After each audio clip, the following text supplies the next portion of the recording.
مسجد البراق اور مسجد اقصی اور قبۃ الصخرہ وغیرہ ہے، اس جگہ میں داخل ہونے کے لیے نا یہ گولڈن گیٹ ہے، اور یہ بہت ایک فصیل سی، جیسے ہم پرانے زمانے کی چیزوں میں دیکھ رہے ہوتے تھے نا کہ فصیل سے چاروں طرف سے شہر کو گھیر لیا جاتا تھا، تو یہ بالکل اسی طرح کی فصیل سے بنی ہوئی ہے، جس سے اولڈ سٹی جو ہے وہ اس کے اندر ہے، اور یہاں پر سے پھر سیڑھیاں ہیں، اس سے آگے سیڑھیوں کے پیچھے مین روڈ ہے جہاں پر بس یا ٹیکسی آپ کو اتارتی ہے، اور آپ وہاں سے سیڑھیوں سے اترتے ہوئے پھر اس گولڈن گیٹ کے اندر داخل ہوتے ہیں، اور یہ بہت بڑا احاطہ ہے، پتلی پتلی گلیوں سے شہر کے اندر جانے کا راستہ ہے، یہاں سے گزر کر مسجد اقصی پہنچتے ہیں، پرانی طرز کی عمارتیں ہیں، اسی لیے اسے گولڈن گیٹ کہا جاتا ہے، اور صرف ایسا نہیں کہ اس عمارت سے اندر داخل ہوئے اور فوراً ہی مسجد اقصی آ گیا، بلکہ اس عمارت کے اندر داخل ہو کے پتلی پتلی سی پگڈنڈیاں ہیں، پرانے طرز کے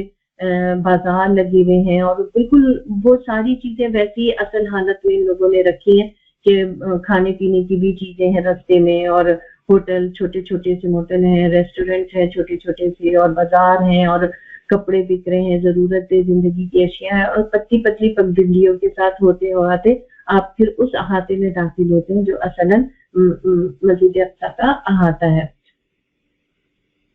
امپورٹینس آف مسجد الاقصی، اس چیز کو ہم الحمدللہ بار بار دیکھ بھی رہے، اور خانہ کعبہ دنیا کی سب سے پہلی مسجد ہے جو حضرت آدم علیہ السلام نے روئے زمین پر تعمیر کی، اور مسجد اقصی کو خانہ کعبہ کی تعمیر کے تقریباً جو کہ روایات پہ ہم پڑھ رہے ہوتے ہیں کہ 40 سال بعد تعمیر فرمایا گیا تھا، اور صحیح حدیث سے اس کی دلیل بھی ملتی ہے۔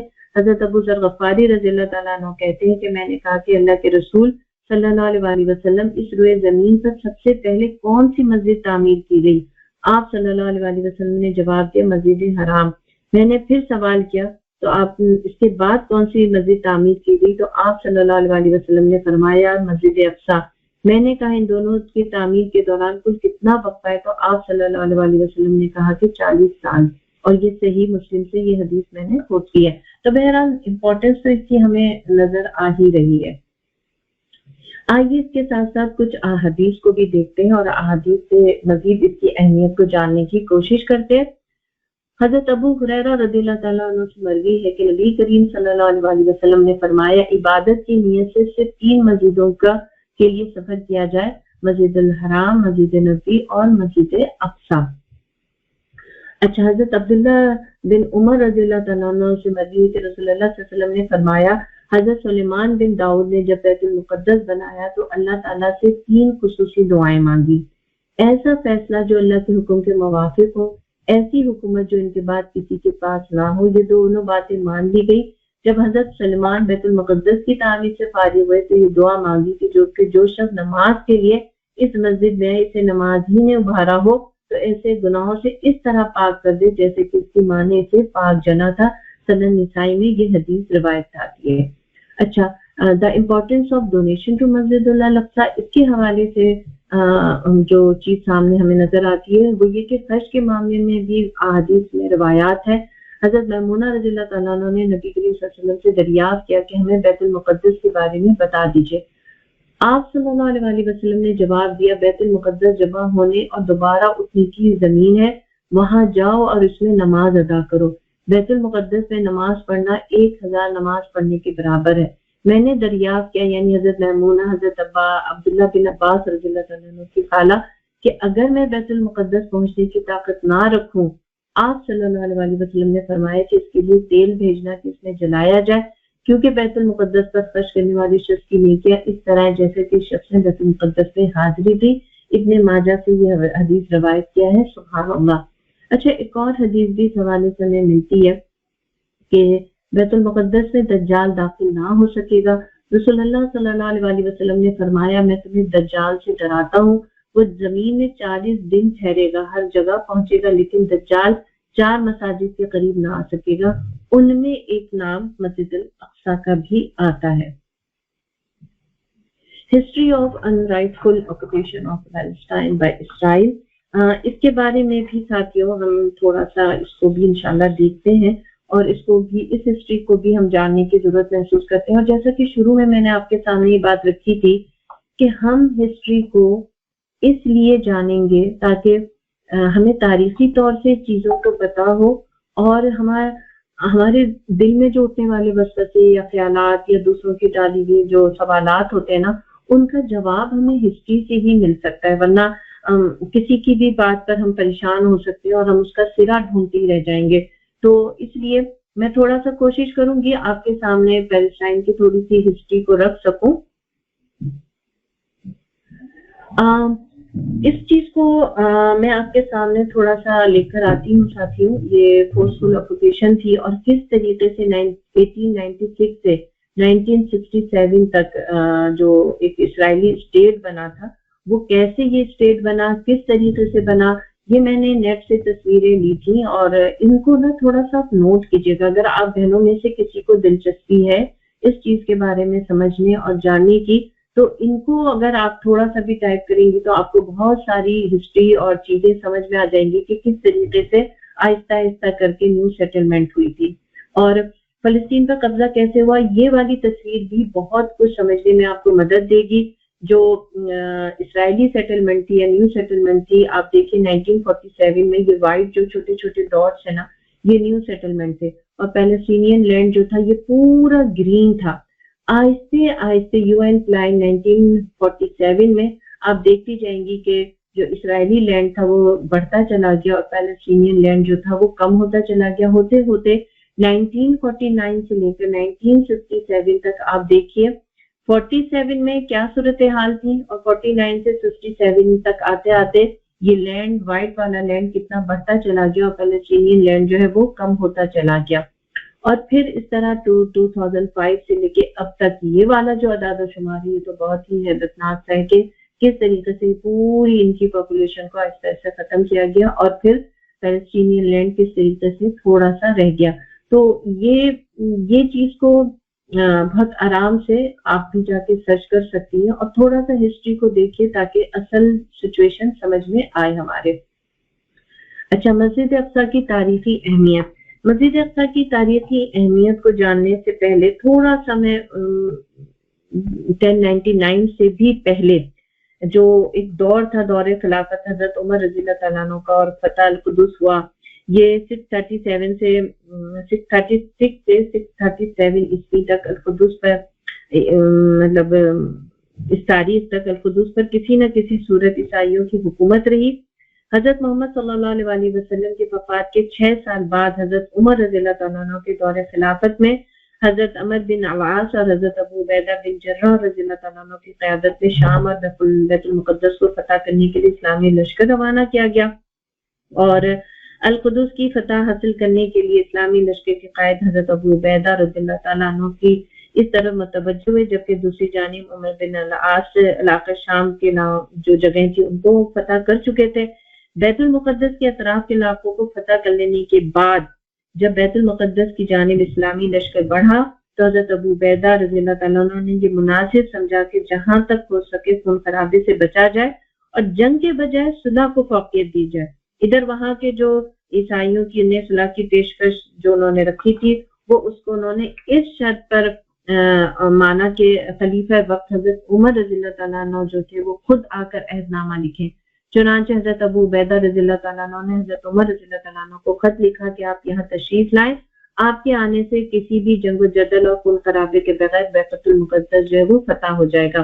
اسی لیے 637 سے 638 میں حضرت عمر رضی اللہ تعالیٰ عنہ کے حوالے سے جو ایک پورا ایک واقعہ آتا ہے اور بڑا زبردست تاریخ کے اندر یہ واقعہ بڑا کسے کہتے ہیں ہمیں پڑھ کے جیسے بہت ہی اچھا لگتا ہے، وہ دور سمجھ میں آ رہا ہوتا ہے کہ کس طریقے سے حضرت عمر رضی اللہ تعالیٰ عنہ نے ستوؤں کا ایک تھیلا اور ایک اونٹ اور ایک غلام اور ایک لکڑی کا پیارا حملہ لے کر القدس روانہ ہو گئے۔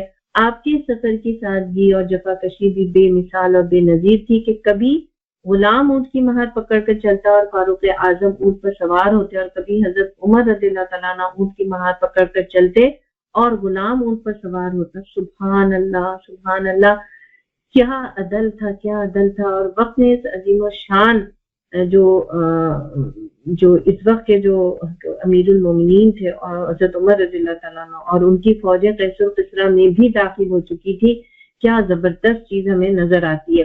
بہرحال حضرت عمر رضی اللہ تعالیٰ عنہ مقام جابیہ میں پہنچے تو بیت المقدس کے روزہ ملاقات کے لیے یہیں حاضر ہو گئے، اور اسی مقام پر انہوں نے یہیں پر ہی وہ جو ان کے ساتھ ایگریمنٹ ہوا تھا اس کو انہوں نے لکھوایا تھا۔ اس کے بعد آپ رضی اللہ تعالیٰ عنہ جو تھے القدس کی طرف روانہ ہوئے۔ عجیب اتفاق ہے، جب بیت المقدس کی سرحد کے پاس حضرت عمر رضی اللہ تعالیٰ عنہ پہنچے تو وہ سوار تھے اور غلام اونٹ کی مہار پکڑ کر چل رہا تھا، لیکن یہاں سے غلام کے سوار ہونے کا وقت ہو چکا تھا۔ غلام نے اصرار کیا کہ آگے آپ ہی سوار ہیں، لیکن حضرت عمر رضی اللہ تعالیٰ عنہ نے انکار کر کے غلام کو سوار کر دیا اور آپ اونٹ کی مہار پکڑ کر چلنے لگے، اور اس حال میں بیت المقدس میں داخل ہوئے۔ جب مسجد الاقصی کے دروازے پر پہنچے تو منظر یہ تھا، اللہ اکبر، منظر یہ تھا کہ حاکم وقت زیادہ پا ہے، قدموں میں دھول مٹی لگی ہوئی ہے اور غلام سوار ہے۔ اس منظر کو دیکھتے ہی عیسائی پادریوں نے آپ کو انہوں نے یہ کہا کہ انجیل میں یہ علامتیں موجود ہیں اور ہم ان علامتوں سے پہچان لیا۔ مسجد اقصی کی کنجی یہ کہتے ہوئے حوالے کی کہ یہ کنجی جس کو ملے گی وہ اس کی علامتیں انجیل میں مذکور ہیں۔ بہرحال سادگی ان کی ساری چیز انتہا کے باوجود یہ شان و شوکت اس بات کی دلیل ہے، ساتھیوں اس بات کی دلیل ہے کہ ایمانی قوت اللہ اس کے رسول کی اطاعت سے ایمان والوں کا غلبہ ملتا ہے۔ مار و زر یا وہن کی جو کثرت ہوتی ہے اس سے ایمان جو ہوتا ہے نا، ایمانی قوت وہ کمزور ہو جاتی ہے، اور یہی اللہ کے نبی صلی اللہ علیہ وسلم نے اپنی امت کو بھی خبردار کیا تھا کہ ایک وقت آئے گا کہ دوسری قومیں تمہارے اوپر ٹوٹ پڑیں گی۔ تو صحابہ کرام نے ان سے پوچھا تھا، میں حدیث کا مفہوم آپ کے سامنے رکھ رہی ہوں، تو صحابہ کرام نے پوچھا تھا کہ اللہ کے نبی کیا ہماری تعداد اتنی کم ہو جائے گی؟ تو آپ صلی اللہ علیہ وسلم نے فرمایا تھا کہ نہیں، تمہاری تعداد کم نہیں ہوگی بلکہ تم کو وہن لگ جائے گا۔ انہوں نے پوچھا تھا یہ وہن کیا ہے؟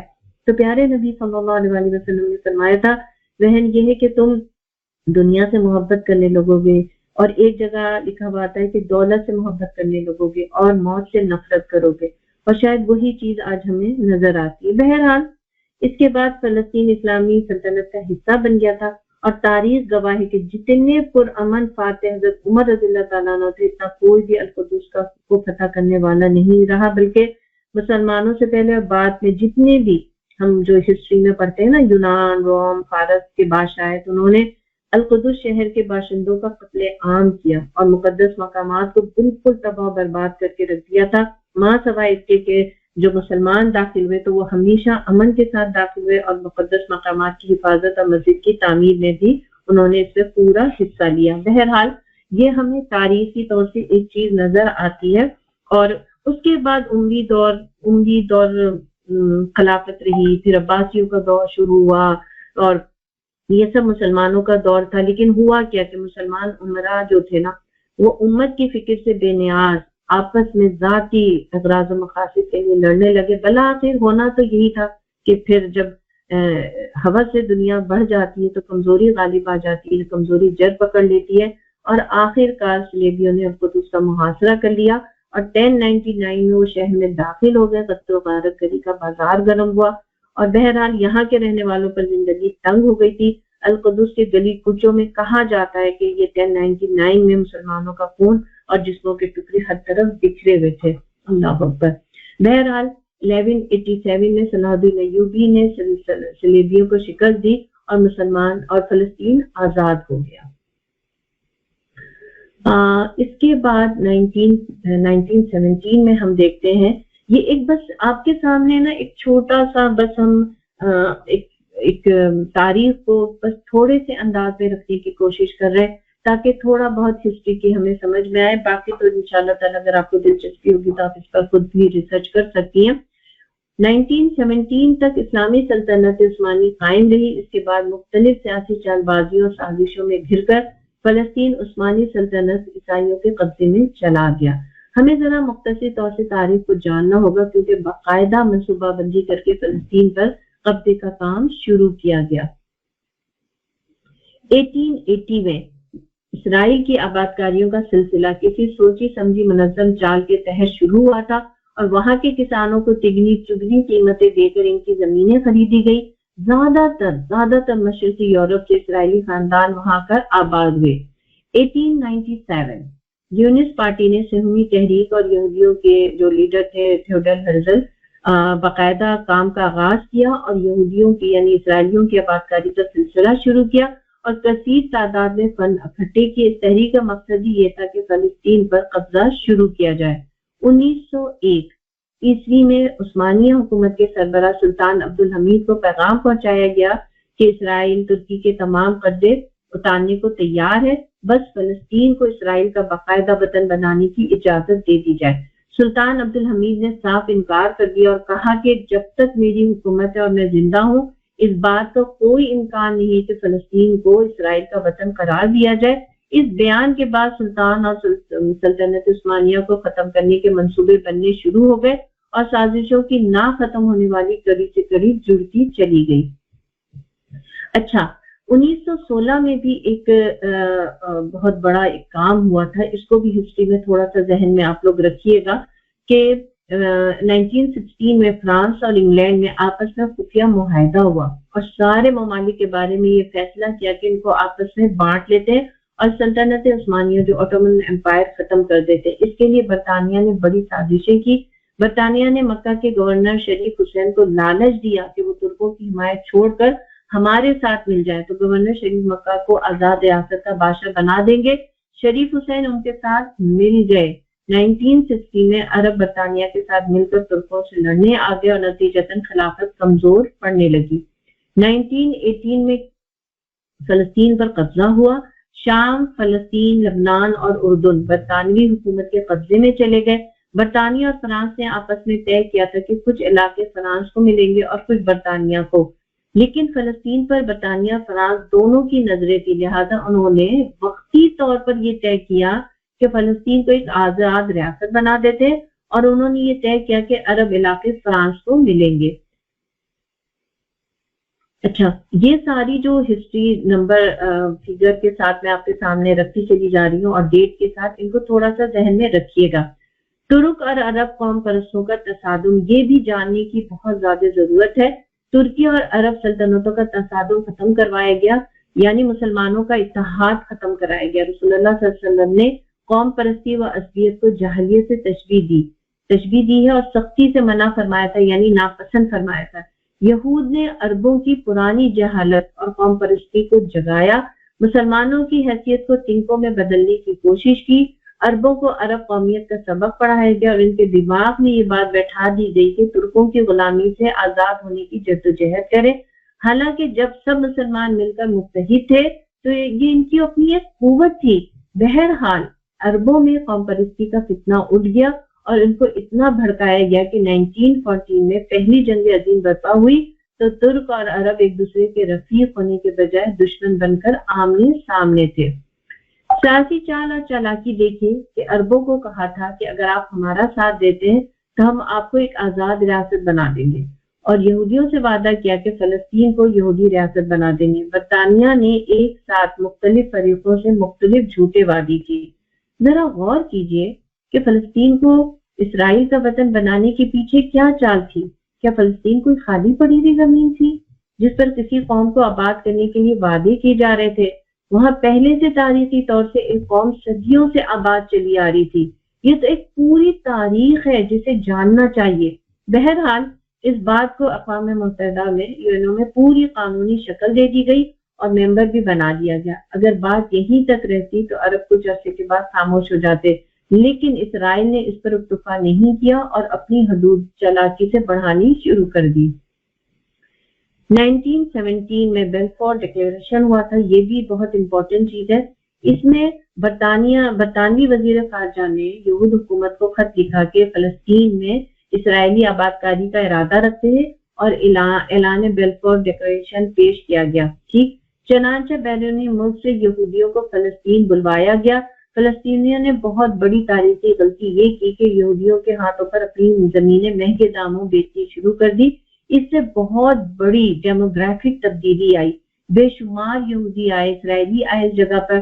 شروع میں جو اسرائیلیوں کی جو تعداد تھی وہ 5% تھی اور عربوں کی تعداد فلسطین میں 89% تھی۔ ابھی پیچھے میں نے آپ کو جو ایک چھوٹا سا نقشہ دکھایا تھا نا کہ 1947 سے لے کے 2005 تک کس طریقے سے یہ ڈیموگرافک تبدیلیاں آئیں، اس کی مین ریزن یہ بیلفور جو معاہدہ ہوا تھا یہ چیز تھی۔ اچھا، پھر ہوتے ہوتے یہودیوں کی تعداد بڑھتی گئی اور دوسرے جنگ عظیم میں اسرائیلیوں کو ویلکم کیا گیا اور تقریباً 92,000 اسرائیلی جو تھے وہ فلسطین میں آ گئے تھے۔ 1928 سے 1939 تک عربوں اور یہودیوں میں فسادات ہوئے، جس کے نتیجے میں برطانوی کمیشن بنایا گیا۔ فیصلہ ہوا کہ فلسطین میں 2 ریاستیں بنا لی جائیں، مگر عربوں نے نہ مانا۔ عربوں نے تقسیم کو نامنظور کیا۔ یہ 1947 کی یہ پوری بات ہے کہ creation of the state of Israel 1947 U N O میں جنرل اسمبلی میں ایک قرارداد کے ذریعے فلسطین کو تقسیم کر کے ایک عرب اور ایک اسرائیلی ریاست قائم کرنے کا اعلان کیا۔ اس کے بعد ہونا تو یہ چاہیے تھا کہ اس کے ساتھ ایک فلسطینی ریاست قائم کر دی جاتی، لیکن ایسا نہیں ہوا۔ 1948 میں اعلان ہوا کہ یہودی فلسطین سے چلے جائیں، لیکن ایک رات پہلے ڈرامائی طور پر دوسرا اعلان ہوا کہ فلسطین یہودیوں کا ملک ہے۔ اس اعلان کو تمام اہل مغرب نے قبول کیا اور اسرائیل کو اقوام متحدہ کا ممبر بھی بنا دیا گیا۔ اس کے بعد اسرائیلیوں نے اپنے علاقے کو بڑھانا شروع کر دیا، جو کہ وہ نقشے میں آپ کو نظر آیا ہوگا۔ ان سب صورتحال میں سوشل میڈیا کا کردار بھی بڑا اہم رہا۔ لوگوں نے آنکھوں دیکھا مشاہدہ کیا، جس میں ان کے MPA منسٹر اور دوسرے یہودی تنظیم کے لوگ بھی بول پڑے کہ یہ بہت بڑا ظلم ہے اور ہیومن رائٹ کے سب کچھ خلاف ہو رہا ہے۔ زبردستی ان کے گھروں سے ان کو بے دخل کر دیا جا رہا ہے، عورتوں اور بچوں تک کو قید بنا لینا، بنیادی تمام ضرورتوں سے محروم رکھنا، پانی، بجلی اور دیگر ضروریات اور خوراک کو روک دینا وغیرہ وغیرہ۔ اصل شکل سوشل میڈیا نے دکھائی، اور کتنے اخباری ایڈیٹر تھے جو گراؤنڈ ریئلٹی کو دیکھ رہے تھے۔ اور آج بھی سوشل میڈیا کا کردار اس میں بڑا اہم ہے کہ ہمیں اگر وہ چیزیں نہ وہ دکھائیں تو شاید ہمارا نہ دل دکھے نہ ہمیں یہ سارے منظر کشی نظر آئے۔ بہرحال فلسطین صرف فلسطین کا ہے۔ فلسطین مکمل طور پر عرب اور اسلامی ملک ہے۔ اگر UN کے قانون کے مطابق بھی دیکھا جائے تو فلسطین کی حفاظت یا اس کی آزادی اصول سفارتی اور سیاسی موقف ہے جو تبدیل نہیں ہو سکتا۔ بحیثیت مسلمان ملک فلسطین کو دنیا کے دیگر آزاد ملک کی طرح یہ حق حاصل ہونا چاہیے کہ وہ اپنے فیصلے خود کرے، وہ خود مختار ہو۔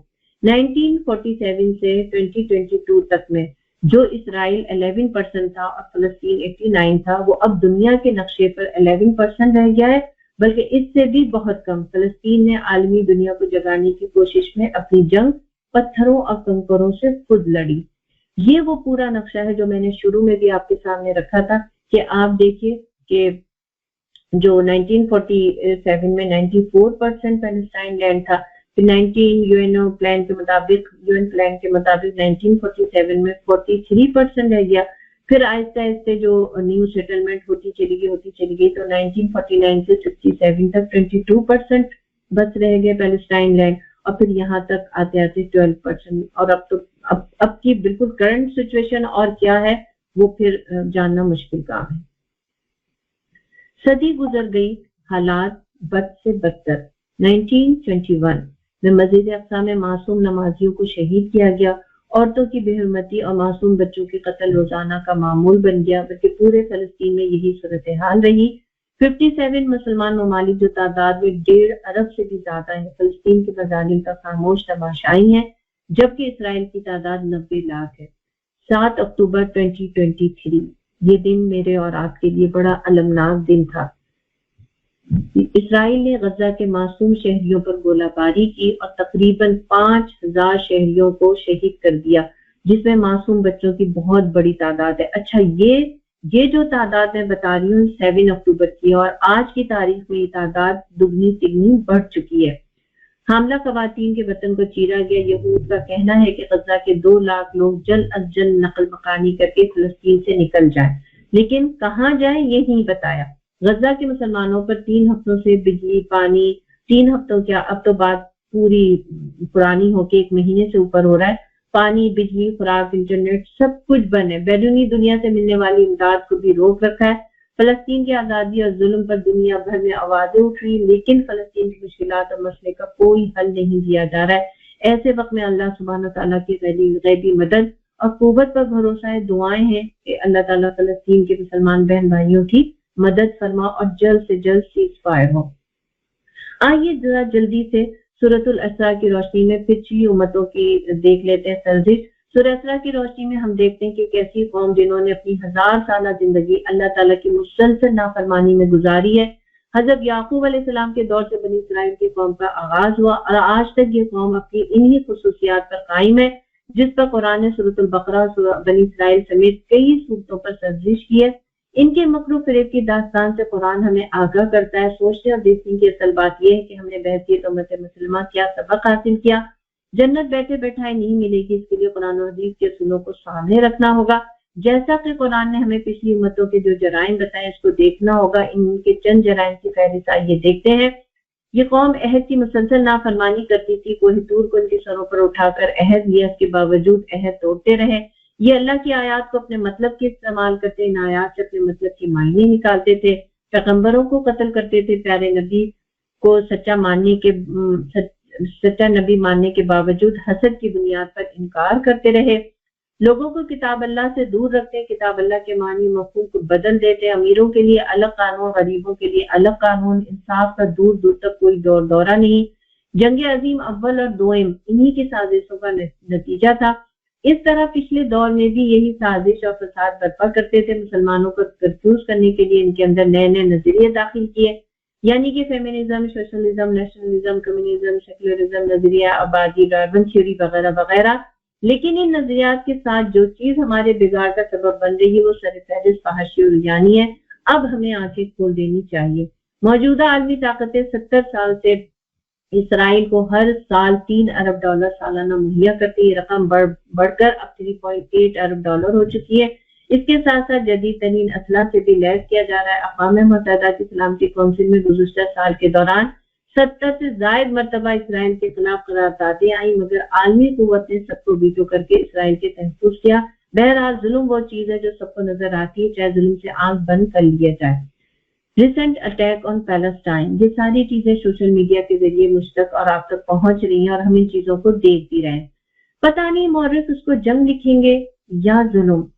سینکڑوں فلسطینی شہید ہوئے، معصوم پھول ماؤں نے اپنے ہاتھوں سے قبروں میں رکھے، دل خراش واقعات ہمیں نظر آ رہے ہیں۔ درجنوں عورتوں کے شوہر سہاگ لٹ چکے ہیں، وہ کہہ رہے ہیں کہ جنگ بندی ہو جائے گی۔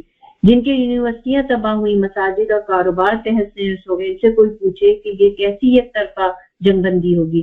ایک فریق بلند و بالا عمارتیں بچوں کو کھلونوں کی طرح اٹھا کر پھینک رہا ہے زمین پر، دوسرے ملبے کے ڈھیر پر کھڑے ہو کر نعرے تکبیر بلند کرتے رہے۔ اہم بات یہ ہے کہ انہوں نے اپنا بہت کچھ بلکہ سب کچھ قربان کر کے اپنا حق ادا کر دیا، لیکن اصولی موقف سے پیچھے نہ ہٹے، نہ امت مسلمہ کو مایوس کیا، نہ شکوہ شکایت کیا، بلکہ مضبوط بنیادوں پر کھڑے ہو کر فرض کفایہ ادا کرتے رہے۔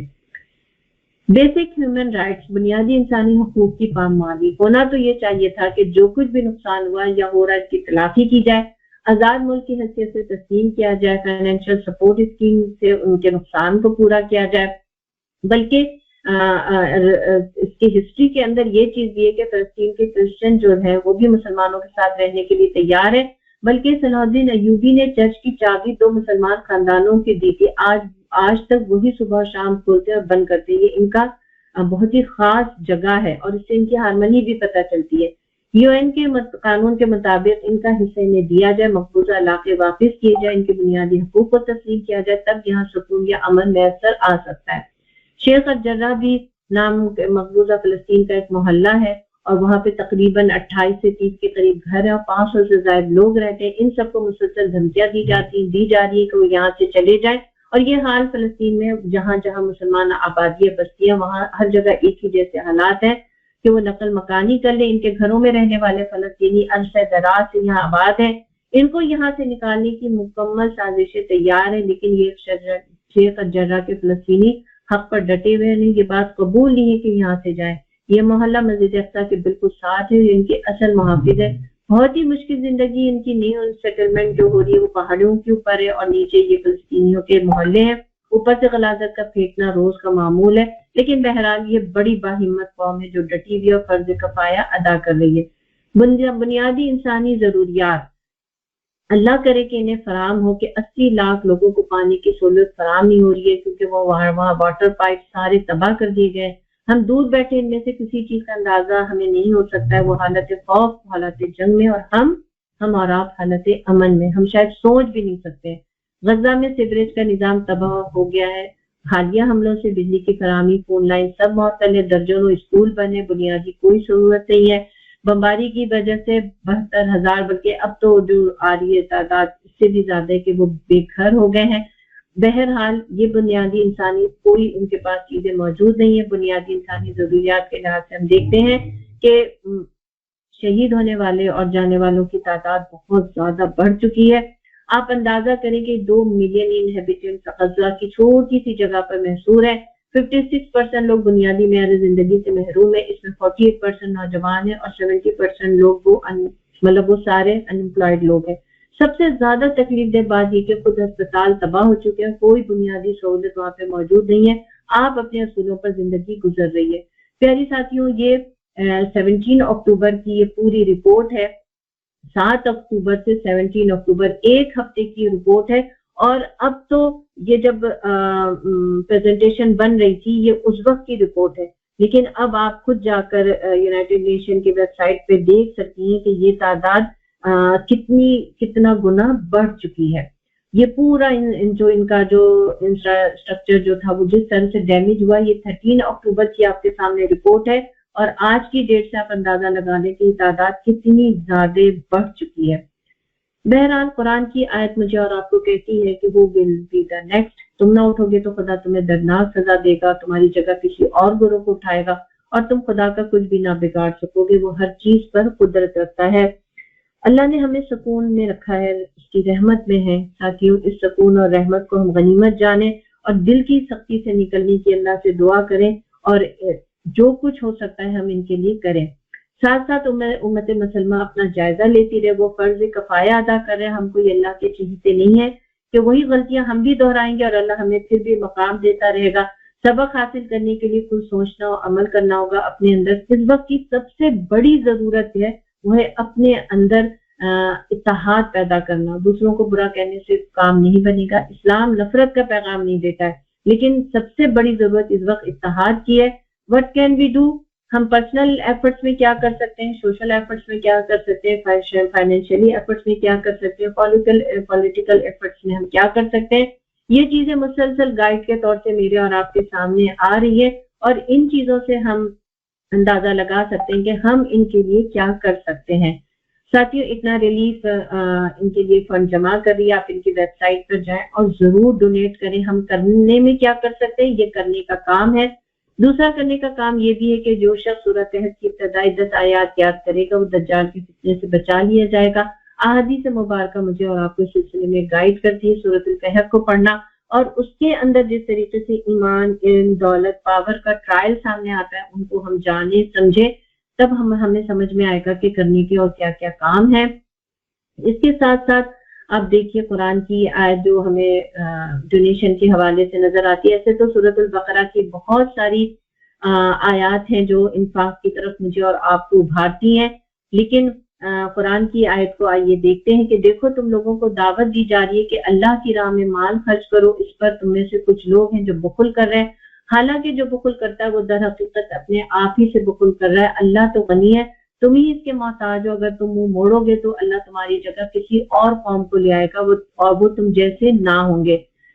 پیاری اور عزیز بہنوں، انفاق کا معاملہ بہت زبردست معاملہ ہے الحمدللہ، اور اس کو میں اور آپ کرنے کی پوری کوشش کریں۔ یہ سوچے بغیر کہ جا رہا ہے نہیں جا رہا ہے، کتنا جا رہا ہے، اب کیا ہوگا، چیزوں کو تیار رکھیں۔ چیزیں تیار ہوتی ہیں تو پھر ضرورت پر فوراً ہی پیش کر دی جاتی ہیں۔ میرا اور آپ کا معاملہ بھی اسی طرح کا ہونا چاہیے۔ اس کے ساتھ ساتھ کرنے کے کام کے اندر جو چیز آتی ہے کرنے کے کام کے اندر، وہ یہ کہ اویئرنیس رکھیے، ہر طرح کی اطلاعات اور معمول ہمارے سامنے ہو۔ مسلمان بیوقوف مومن نہیں ہوتا ہے کہ وہ اپنے اطراف میں جاننے والی خبروں سے بے نیاز رہے، اور بے نیازی اچھی چیز نہیں ہوتی۔ اللہ تعالیٰ دلوں کی سختی سے مجھے اور آپ کو بچائے۔ جب ہم چیزوں کو دیکھ رہے ہوتے ہیں، سمجھ رہے ہوتے ہیں، تبھی دل کے اندر نرمی واقع ہوتا ہے، تبھی دل چاہتا ہے کہ کچھ آگے بڑھ کر کیا جائے۔ ان میں جو کام بہت زیادہ اہم ہے وہ یہ ہے کہ دعاؤں سے ہمیں بہت مدد دینی ہے۔ دعائیں نیند شب، ہم راتوں کو اٹھیں، ہم دعائیں کریں، ہم دعائیں مانگیں۔ مسلمان ایک جسم کے مانند ہوتا ہے، جسم کے ایک حصے میں درد ہوتا ہے تو پورا جسم اس درد کو محسوس کرتا ہے۔ تو ہمارے کرنے کے کام کے اندر یہ چیز بہت امپورٹنٹ ہے کہ ہم دعاؤں سے بہت مدد لیں، قنوت نازلہ سے مدد لیں، اور پھر ہم معلومات اور علم رکھیں. سوشل میڈیا کے اندر جو کچھ آ سکتا ہے وہ آ رہا ہے, ہم ان چیزوں سے معلومات رکھیں. لیکن ہاں مسکنسیپشن بھی آ رہی ہے, کچھ ڈس انفارمیشن بھی ہے, بہت ساری ویڈیوز, بہت ساری چیزیں ہیں. ان سے بہرحال جو ایسی نیوز ہیں, جو ایسی چیزیں جو صحیح مستند ذرائع سے ہم تک نہیں پہنچ رہی ہیں, ان کو اوائڈ کیجیے, نہ ان کو آگے بڑھائیے, نہ ہمیں پینک کرنا ہے. بلکہ ہمیں کرنا کیا ہے, کرنے کا ہم کے اندر یہ ہے کہ صحیح معلومات اور صحیح جگہ تک ہم رہیں, تو یہ ہمارے لیے بہت بہتر ہے. اور بہرحال جو کام سامنے آتے جا رہے ہیں ان کو مجھے اور آپ کو پھر کرتے رہنا ہے. اور اکنا ریلیف کی یہ ویب سائٹ ہے, جائیے اپنے اداروں پر اعتماد کریں اور ہم دیں. انشاءاللہ تعالی اللہ تعالیٰ 70 گنا سے بھی زیادہ لوٹانے پر قادر ہے. اللہ تعالیٰ ان کی مدد فرمائے اور ان کی مشکلوں کو آسان کرے. جو سورۃ الکہف کی جو ابتدائی آیات کی بات رکھی تھی, ایک جگہ حدیث کے اندر آخری 10 آیت بھی آتی ہیں. تو بہرحال ہم اپنے بچوں کو بھی یہ حفظ کرائیں اور معنی مطلب اور مفہوم کے ساتھ ایک دفعہ ہم اپنے حلقوں میں جہاں بھی ہمارے ماہانہ دروس ہوتے ہیں, چیزیں ہوتی ہیں, یا ہم خود اپنے گھروں میں بیٹھ کر اس کو ایک سورۃ الکہف کو پورے سورہ کو پڑھیں اور اس کے اندر جاننے اور دیکھنے کی کوشش کریں کہ کن کن چیزوں کا ٹرائل آیا, کیا ہوا, پھر اللہ تعالیٰ نے کس طریقے سے مدد کی, اور آنے والے دور جو فتنہ اور دجل کا دور ہے, اس دور کے اندر پھر ایمان کی طاقت ہے وہ کیسے حاصل کی جائے گی. یہ سورۃ الکہف مجھے اور آپ کو انشاءاللہ تعالیٰ بتائے گی. پیاری اور عزیز بہنوں, اللہ تعالیٰ سے بہت ساری ہم دعا مانگتے ہیں کہ اللہ تعالیٰ ہمارے مظلوم مسلمانوں کی مدد فرما. پوری دنیا میں جہاں جہاں مسلمان مظلوم ہیں, کمزور ہیں, دبا دیے گئے ہیں, ان کے اوپر ظلم و ستم ہو رہا ہے, ان کی آواز ہم تک نہیں پہنچ رہی, نہ ان کو کوئی مدد پہنچ رہی ہے. اللہ تعالیٰ ان مظلوم مسلمانوں کی مدد فرما, ان کے ہاتھ مضبوط کر اپنی فرشتوں کی مدد فرما, انہیں تدبیریں سجا. آمین ثم آمین. قرآن بھی ہمیں بتاتا ہے دعا کا طریقہ کہ انہوں نے جواب دیا کہ ہم نے اللہ ہی پر بھروسہ کیا. فقالوا علی اللہ توکلنا, ہم نے اللہ ہی پر بھروسہ کیا, اے ہمارے رب ہمیں ظالم لوگوں کے لیے فتنہ نہ بنا اور اپنی رحمت سے ہم کو کافروں سے نجات عطا فرما. آمین ثم آمین یا رب العالمین. ساتھیوں, بہت ساری دعائیں ہیں, آج ہم ان کے درد محسوس کریں گے دنیا میں. کہیں بھی انسانیت کے ناطے بھی, کہ صرف مسلمان کی بات نہیں ہے, انسانیت کی بات بھی, کہ دنیا میں کہیں بھی اگر ظلم اور ستم ہو, اللہ تعالیٰ ان کے حق میں ہمیں کھڑا ہونے والا بنائے اور ان کی مدد جس طریقے سے بھی ہو سکتی ہے کرنے والا بنائے, اور دعائیں نیم شب ہم کریں. اللہ تعالیٰ ہمیں ہر فتنوں سے, ہر مشکل سے, ہر آزمائش سے اللہ تعالیٰ مجھے اور آپ کو بچا کر رکھے. آمین ثم آمین یا رب العالمین. ساتھیوں, اس کی ویب سائٹ ہے سامنے, آپ چاہیں تو اس کی پکچر لیجئے اور ضرور آپ سکنا ریلیف کے ڈونیشن کام میں آگے بڑھ چڑھ کر حصہ ڈالیے. اللہ تعالیٰ میری اور آپ کے ایفرٹس کو اور مال کو, چیزوں کو قبول فرمائے. آمین ثم آمین. وما علینا الا البلاغ. السلام علیکم ورحمۃ اللہ وبرکاتہ. اللہ ربنا هو الإله له من الأسماء ما اصطفاه الواحد الحي كذا المليك والملك المالك لا شريك